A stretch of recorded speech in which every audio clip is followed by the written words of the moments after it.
Friggin' what up, dude? Strider Wilson, and I'm the host of this podcast that's mine, going to be called History is Dank. History is Dank with Strider Wilson. Dankness from the heart. Friggin' what up, dude? Fired up, dude. Ep2, feeling good. Ep1 went a little long. Look, had to do a little table setting, had to shift things around a little bit. Got a little verbose. So if it went a little long, apologies if you enjoyed it. Love that, stoked on that, amped on that. We're gonna keep it nice and tighter today. So let's dive into my little personal history real quick. Little update what's going on with Strider, dude. Freaking, my personal news, dude. Me and my GF, dude, we've been crushing at-home yoga vids right now. It's been fun, dude. We've been just crushing yoga with Adrian, and I'm novice. I don't even have a mat, dude. My GF's got a nice Lululemon mat, dude. When you got Lululemon, you know you're taking stuff serious. You know what I mean? If I'm on Wall Street, dude, and I know I talked on the podcast last week about, the cowboy mashup with whatever industry you're in. If you're a pilot cowboy, that's sick. They got that movie Space Cowboys. Maybe that's where I subconsciously got the idea. Not a good movie, but a sick idea. If you are freaking, you got to be crushing. You got to be crushing. You got to be crushing at home freaking vids. Crushing yoga with Adrian. It's freaking DANK. It's amazing. It's relaxing. I'm novice. Do not have the Lululemon, like I said, but the Lululemon mashup, finally found it. There it is, guys. You saw me lose where I was going. I'm like, what's going on here? Where am I? I was a little bit lost in the clouds there. I was doing a space reference, but guess what? I found my footing. I got my space legs. We're grounded. We're off to the races. Let's go. My GF's rocking the Lululemon mat. I'm just using a towel. I'm using an old towel, one that I've still got from college, putting it down there, and that's fine. And everything's great, dude. Yoga with Adrian, crushing it. She does a good job, dude. She's all about, do what feels good. She tells you to focus on your breathing. And the only downside to that is, one, you just got to let go of that self-judgment. I'm breathing in nostrils. I'm doing lion's breath, like exhaling, feeling kind of weird. But the bummer is beneath me, my neighbor, Jerry, the guy is just chiefing cigs, dude. The dude is just taking, I don't know what he's smoking, dude, but I feel like they're American Spirits, no filter, and he's just all day long. I mean, dude, he's probably doing one of those Costco packs a day, and I'm trying to focus on my breathing, doing some yoga with my GF, and I'm just inhaling Jerry's smoking. I'm gonna be honest, I'm having sick, evil thoughts. I'm having sick, evil thoughts about Jerry while I'm doing my yoga. And I mean, look, dude, that's for sure. I don't want to have those thoughts, dude. You know what I mean? I don't want to have those thoughts, but I'm not going to act on them. I'm not going to act on them. I got a fantasy where I go down there and I just tell them I go down there and I go, hey, you know what? Enough. Okay. And look, I don't like confrontation. My big thing with my personality, I want to be liked. I don't even have a personality. I'm more of a collection of agreeable choices. I'm the Cheesecake Factory menu of choices. I'm not a selective, menu. This is what I'm all about right here. I got stuff that's I got Cajun chicken parm. I've got, Thai lettuce wraps with like, Mongolian beef in there. It's like, what's going on with that? But guess what? It's a dank mashup. It's agreeable. People like it. I just... deep down, I want to be liked. That's all it comes down to for me, and that's very honest and brave of me to say on a podcast, which is the most honest and brave medium out there. So you're welcome. I'm pretty much a soldier at this point, So, but I'm just having, and I'm letting I'm having these sick, evil thoughts where I go down there, I go, hey, dude, and you know what Jerry says, like, it's like a 60-year-old man. So I'm going down, look, I'm an adult now, okay? Respect me and my space upstairs, man, okay? Pick up a vape.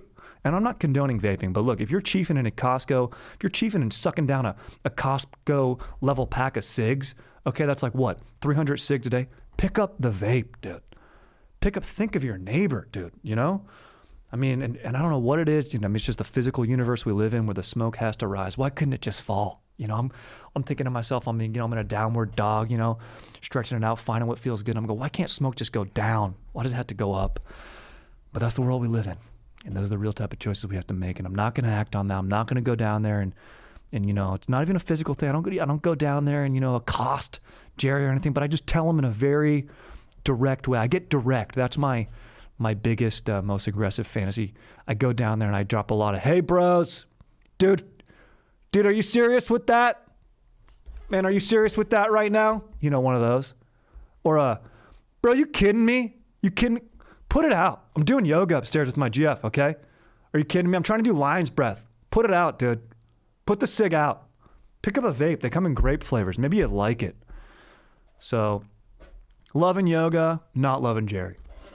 All right. And I recommend it. I've also even been doing tone it up workouts with Karina and Katrina. I know this sounds like I'm doing a lot of endorsements here, but dude, I'm freaking loving it, dude. Light weights, dude. 5 pounds, just feeling the burn, dude. Amazing, fun new stuff to do.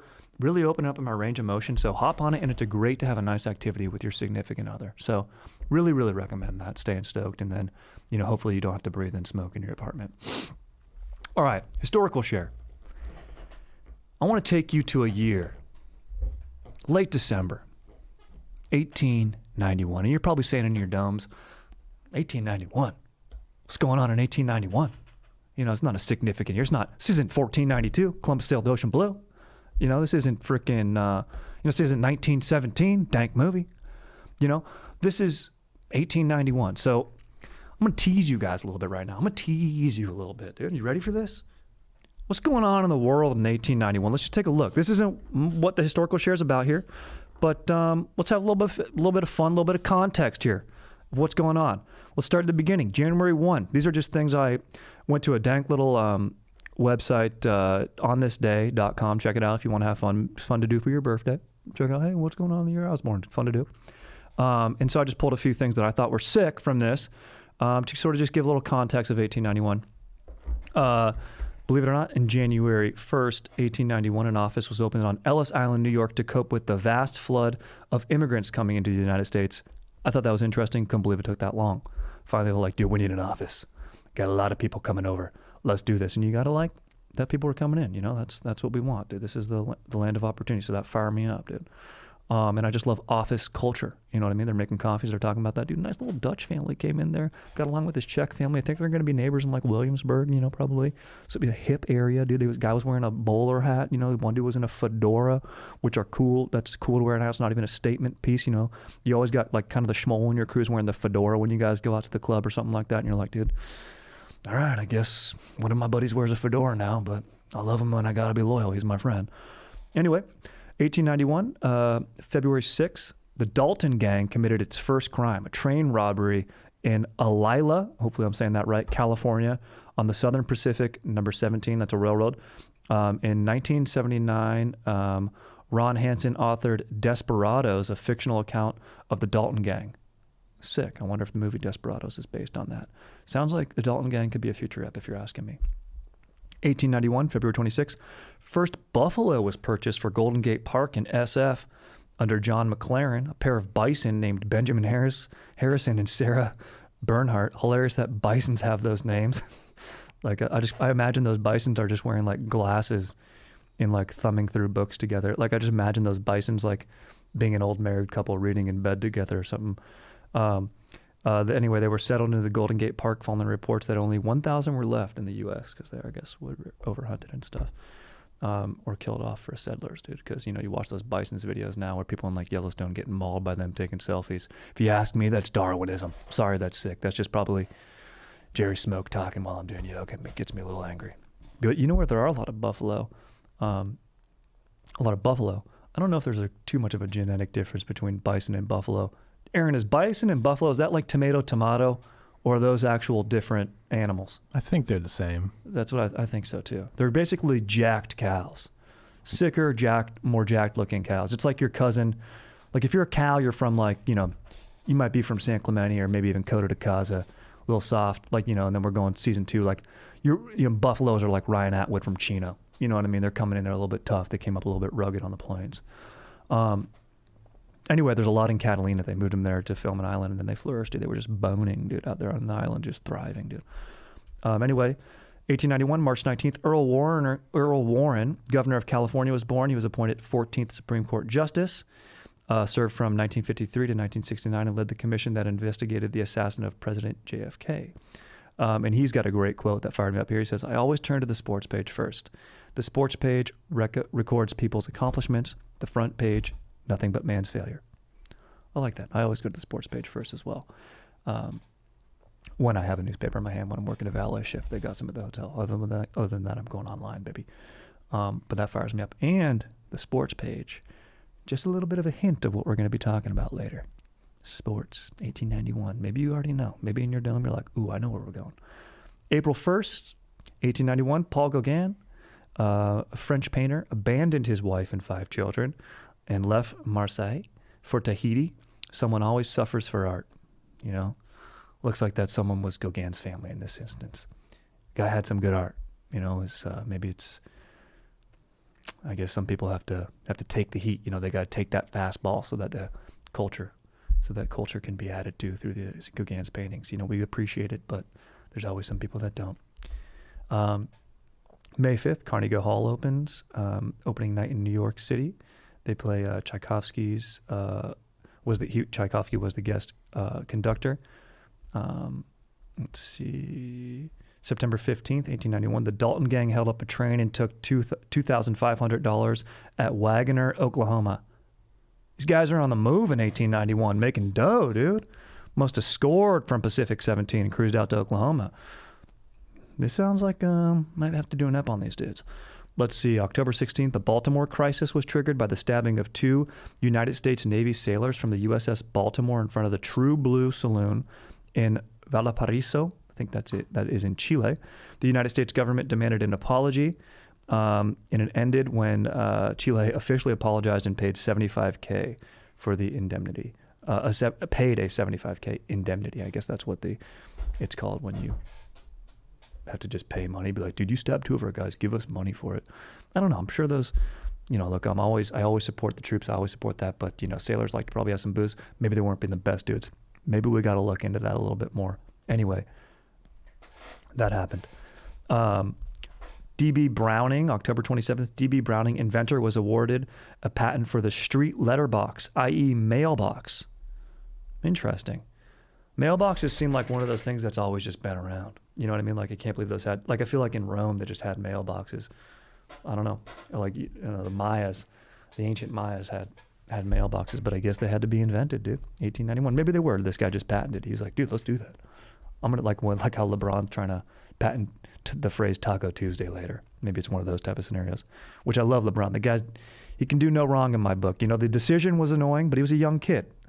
How can we hold that against him? And a guy who's been in his position, doing what he does, had no scandals, dude. He's giving back to the community. Love LeBron. But, I mean, come on, dude. Taco Tuesday. 1891, a little later that year, looks like November, painter Paul Gauguin painted his landscape, Here Mai. I'm probably saying that wrong, which means come here in Tahitian. Definitely was not talking to his family with that piece, is all I've got to say about that. Looks like he just, maybe was talking to probably a smoke show Tahitian lady, and who was a muse of his. So everyone suffers for art. Definitely not Gauguin. Definitely his family. 1891, Russia began construction on the Trans-Siberian Railway, and the state project was completed in 1916. Boom. Those things fire me up. Give you a little context, what's going around the globe in 1891. But let's go to early December. Early December, 1891. I want to take you to Springfield, Massachusetts. Let's drop in on the YMCA. Maybe you heard of it, Young Men's Christian Association. And a Canadian named James Naismith, physical education professor and instructor at that YMCA. And he was trying to keep his gym class active on a rainy day. So what does he do? He invents a game that we now know today and get so fired up on called basketball. Hell yeah, dude.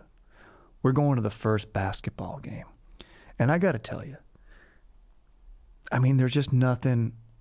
I chose this because of a feeling you get in the fact that this guy gave a gift to society by inventing this game, because it's so dank. And just that feeling you get playing it. And I'm not very good. I mean, I was my freshman year of high school, I was the MVP of the blue team, which is not the A team. It's the gold team and the blue team. I was the freshman MVP of the less good team.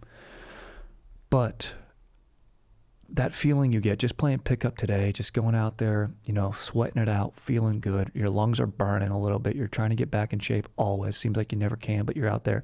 And it's just a fun way. And just, dude, that feeling of when you spin a bounce pass into the key and some bro you don't even know catches it, lays it in, and then that eye contact you make after the basket, he looks at you, gives you one of those, you look at him, you go, give him a nice little point back. On the next play, you try to force it, you know, your next offensive possession. It doesn't work out. But then he looks at you and he goes, hey, I like the idea. And you go, I got you. That one was on me. Just that bonding. I mean, it's just bringing, it's a game that brings people together, and that is what fires me up. So let's find out a little bit about, you know, we don't have too many facts about the actual first game played. And the actual official first game was played in 1892. But this rainy day in 1891, James Naismith is like, dude, it's too rainy outside, but you guys got to get active. You got energy. I've had some dank ideas going on. This guy, he's tried to invent games before. I love that this dude goes around inventing games. He's journaled about it. And he's like, dude, I got it. So what does he do, dude? He's got some peach baskets. He puts them up there, and there was no hole in the bottom. So you had to use like a broom to freaking poke out the ball after you scored. And he's like, dude, you know, he's all, let's see, let me go into my notes here, get it nice and clean for you guys. So, you know, he's living in New England. He knows there's these winters, so he's been thinking about it on his dome. He's been journaling about it. And he goes ahead and he takes the peach basket, hangs them up, nails it to the wall, 10 feet high. Guy already knew, puts it on an elevated rack, no backboard, just a basket. So you got to be able to shoot right off the bat. A shooter's game. Maybe the guy saw ahead today. That's what we're doing now. These backcourts like Golden State, you know. So yeah, he puts it up, no bottoms, or it has bottoms. The ball's got to get poked out. Let's see. Oh, he penned the original 13 basketball rules. It was printed in the Springfield College School newspaper called The Triangle. So I pulled this, and it was published on January 15th, 1892. So it took him a little while to get the first rules down. So let's see here, a few that I enjoy. You know, we don't need to read through them all, but he's got no traveling. Player cannot run with the ball. The player must throw it from the spot which he catches it. Allowance to be made for a man who catches the ball when running it at a good speed if he tries to stop. So you get a little grace period here. And fun fact, the original game, there was no dribbling. Dribbling wasn't, I think it was more popularized by like 1896 is when guys were like, look, we got to start dribbling, we got to start moving. It's going to add a fun element to the game. But originally, you were just passing the rock, trying to get it into the basket. Let's see. Oh, you could never, and this is still a rule today, you can't use your fist to poke at the ball or anything like that. So hard limit, no fisting. What up? 50 Shades of Grey reference. Crushed that whole series with watching it with my GF. Which, by the way, the sex in it, and I'm never going to shame anybody's sexual appetite, but it's supposed to be edgy, but it didn't even seem that edgy when I was watching it. I was like, look, I've seen more edgy stuff online, okay? Maybe even delved a little bit myself, but I'm happy that they're making each other happy in that series, and that's what it's all about. Maybe, they wanted it more approachable for a mass audience. Anyway, just like in 50 Shades of Grey, no fisting on the basketball court. Let's see. Yep, he's already got fouls down here. Point scoring system. He's got, the refs.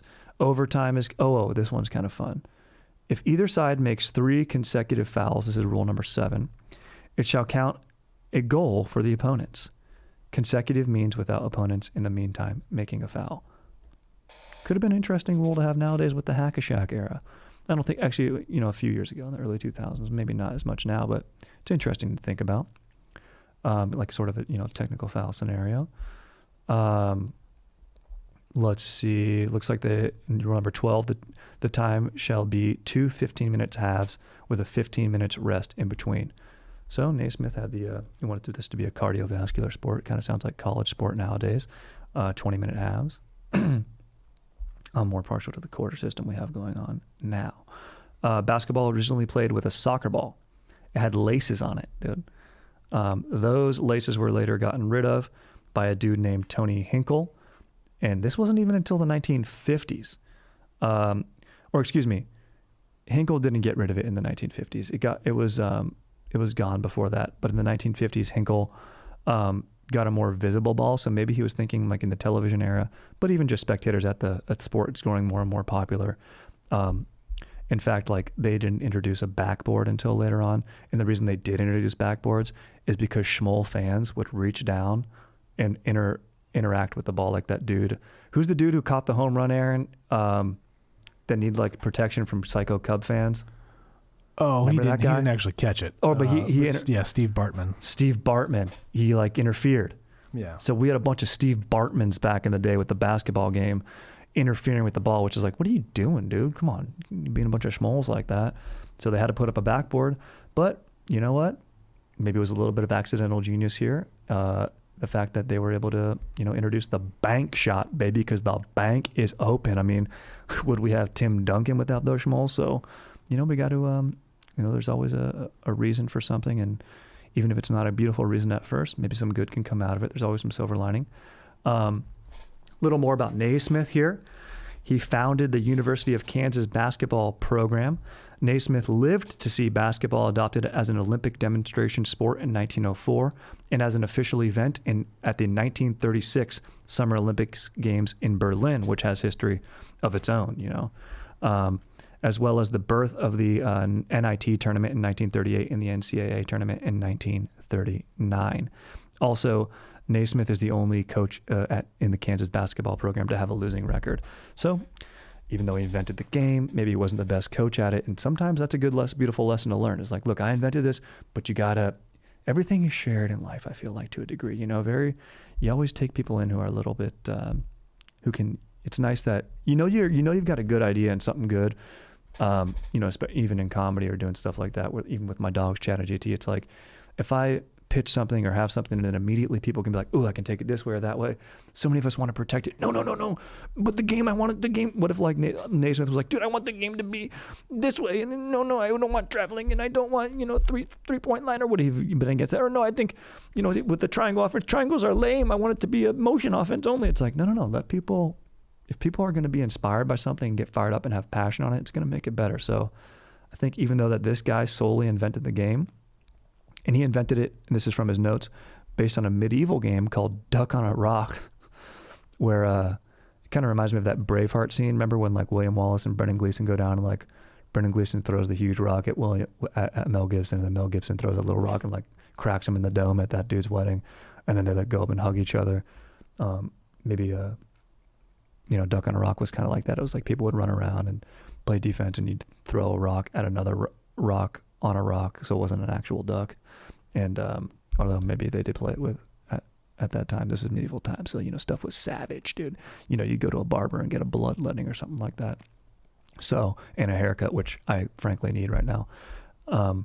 So maybe there were some savages out there throwing actual rocks at ducks. But anyway, that's where the basis of Naismith's basketball game came from.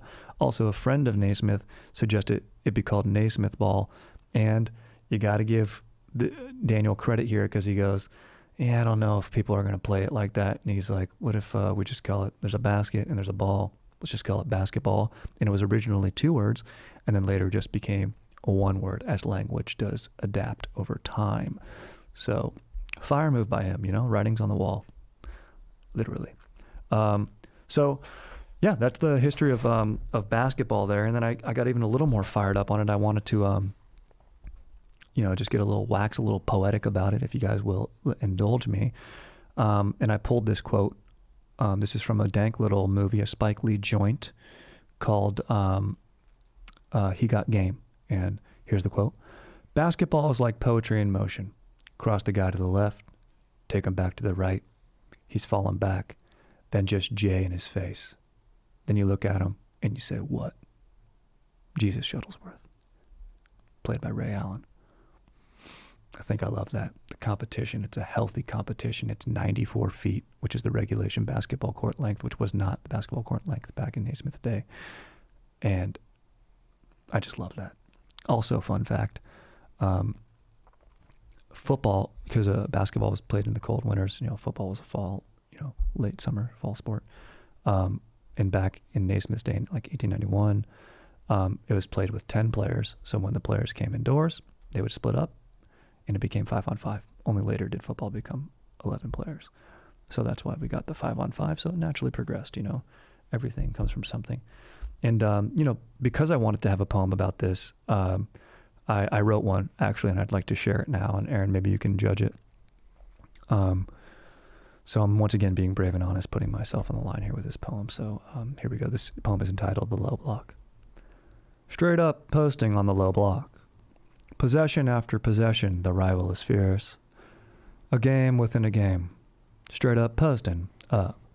Kick the ball in. Kick it back out. Motion, motion, cross the key. The key avoid, void of vainglory. Straight posting up on the low block. The rock is distributed high. On the sly, position is perfected. Drop step, two-hand jam. Hustle, 94 feet toward rebuttal. Straight posting up on the other low block. Thank you very much. My poetry voice there. So I think that's a kind of a beautiful poem about... Did you write that with a quill? Dude, thank you so much, dude. Yeah. I can feel it. I appreciate that, dude. I did. I actually, I penned that onto some legal pad with a nice Bic, ballpoint Bic. And then I transferred it to the computer. So the process of writing is rewriting. And maybe you noticed that in that poem, Aaron, I had one guy win in the low block, which I'm partial to the big men playing down low. I focused on that point. And just the battle within the battle, the game within the greater game. And I like to imagine in my head that the dude who's playing defense is Jerry, and the fact that he gets two-hand slammed on is because his cardio is not up to point because he's been chiefing SIGs. And that's what I like to imagine when I wrote that poem.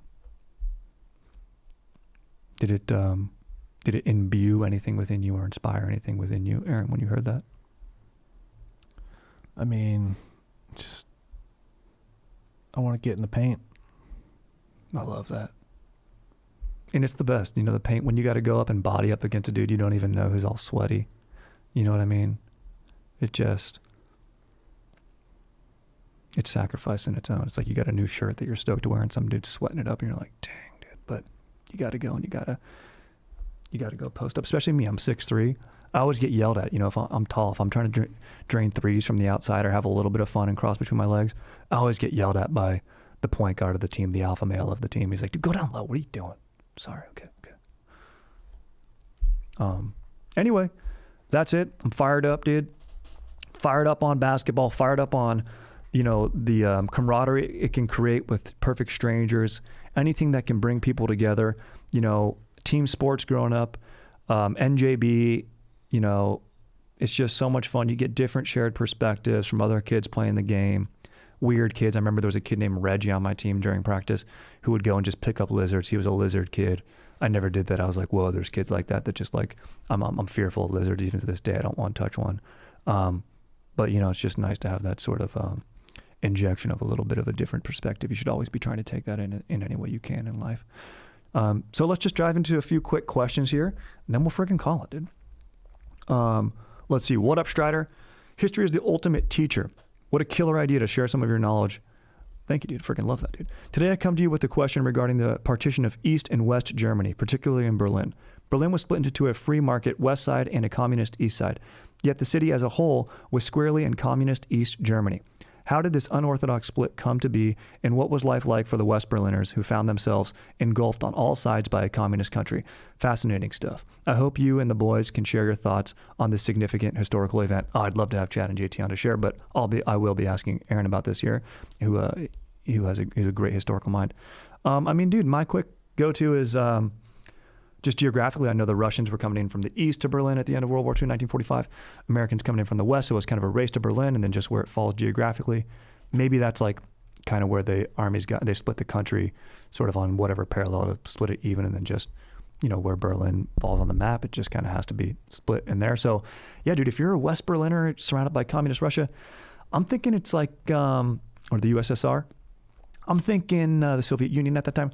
I'm thinking, dude, it's probably like a teenager in a bedroom scenario where it's like you're in West Berlin. You're like, this is my room. This is my creative space. And you got mom and dad who are like, no, you're going to go work for dad's company. And you're like, no, dude, I just want to be an artist. I want to play bass. And I've got to, sort of like, it's Imagine Me, that movie Closer with like Ian Curtis from freaking, what's that, the Joy Division or something like that type of scenario. You're putting lipstick on, eyeliner on, you're creative, but you can only do it in your room. So maybe it's something like that. And maybe, honestly, dude, that's kind of maybe, you think about in the 80s or maybe in the 70s is like when punk came on the scene. So maybe that's kind of what it was. It was this revolt against authority. So, yeah, that's kind of what I feel like. I feel like a West Berliners maybe felt like teenagers in a only having their safe space in their bedroom. Aaron, what do you think about that?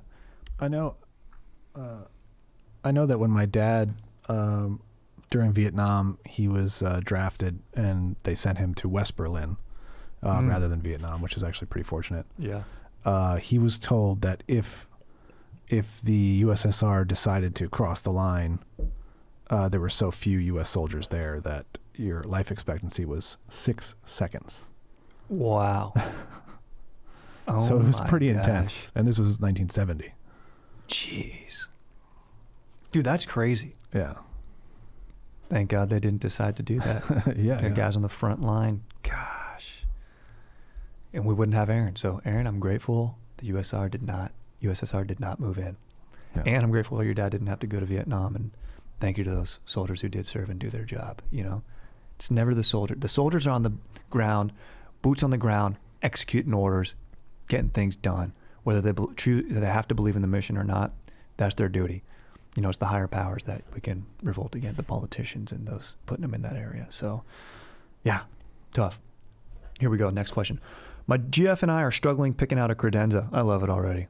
I was pushing for something more modern with cubbies for my lax helmets and bobbleheads, and she wants something more mid-century with wooden accents. I'm stoked on my GF and don't want to say no to her, but I'm equally stoked on a futuristic media center. Any advice you have for this difficult decision would be greatly appreciated.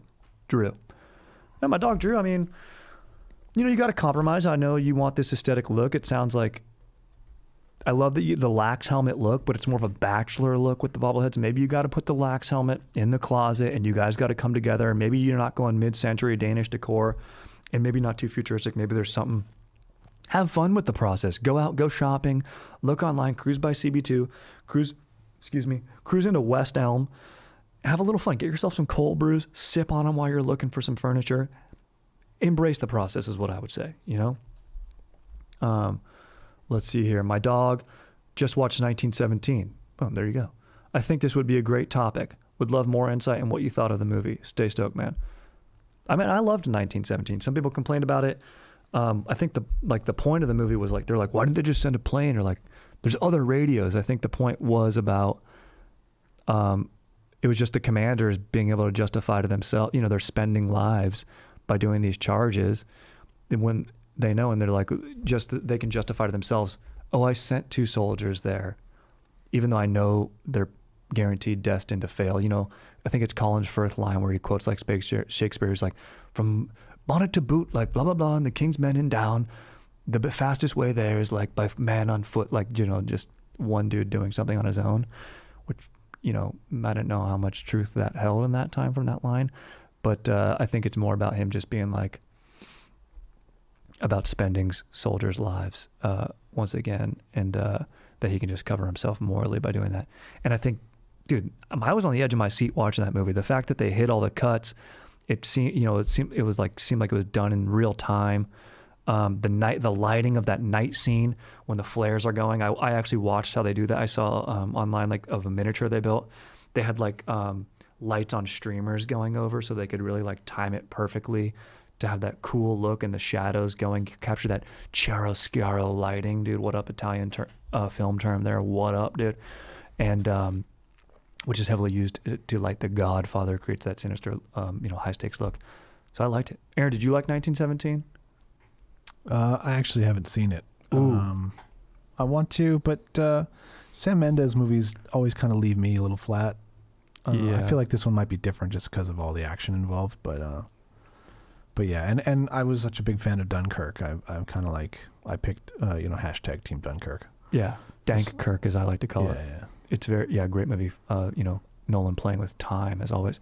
I think Mendes is like a play. He directs plays and stuff, so this does feel like that. Like everything has a purpose and is used, and it feels like he takes that to this film, which is cool.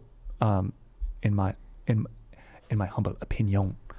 Let's see, last question here, or maybe we'll do two more. What is America's oldest sport? Lacrosse, MMA, soccer? I know, Native Americans played lacrosse. I know Daniel Day-Lewis is playing that in The Last of the Mohicans.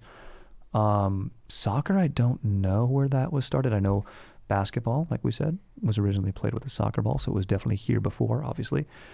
MMA, mixed martial arts, I think, generally has a connotation of like sports that started in like Japan, right? Like judo, karate, I don't know where taekwondo started. I know that martial arts comes from the Roman god Mars, who's the god of war in the arts. So I think the word has European etymology to it, but maybe it's an East Asian cultural thing. But there's no question, I guarantee you, Native Americans had their own sort of combat and fist training, hand-to-hand training. And I know from those, like that documentary, Cave of Forgotten Dreams, like there's depictions of wrestling on the walls, which is, I mentioned on the last pod, running, wrestling, probably javelin throwing, like some of the oldest sports. So I bet it was here. I would honestly probably say here some form of mixed martial arts would be my guess. Aaron, what do you think? I think what you said last week too. I think wrestling and running, I think, were probably more early competitive sports. Mm-hmm. But perhaps if you look at ball sports with balls, not your nuggets, but actually played with a ball, basketball, invented in the Americas. Mm-hmm. Baseball. Lacrosse, probably the first ball sport invented in America, unless they were doing something like duck on a rock, maybe playing turkey on a rock, something like that. So yeah, maybe it is lacrosse. Fun question. Final question. Yo, bro, let's play COD sometime. Warzone, dude. My gamer tag is... I won't blow up his tag.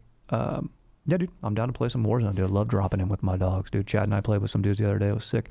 In fact, I did get a W on Warzone with my brother last night. So, yeah, I'm down, dude. Find me, dude. Strider's Dank is my tag. So, all right. Yeah, dude, that's it. Freaking history of basketball fires me up. Get out there, play some pickup. Stay healthy. Don't go too hard. Play on a wooden court if you can. Outdoor courts can be tough on the knees. Have fun and freaking stay stoked, my dudes. Thank you, dude, and freaking late.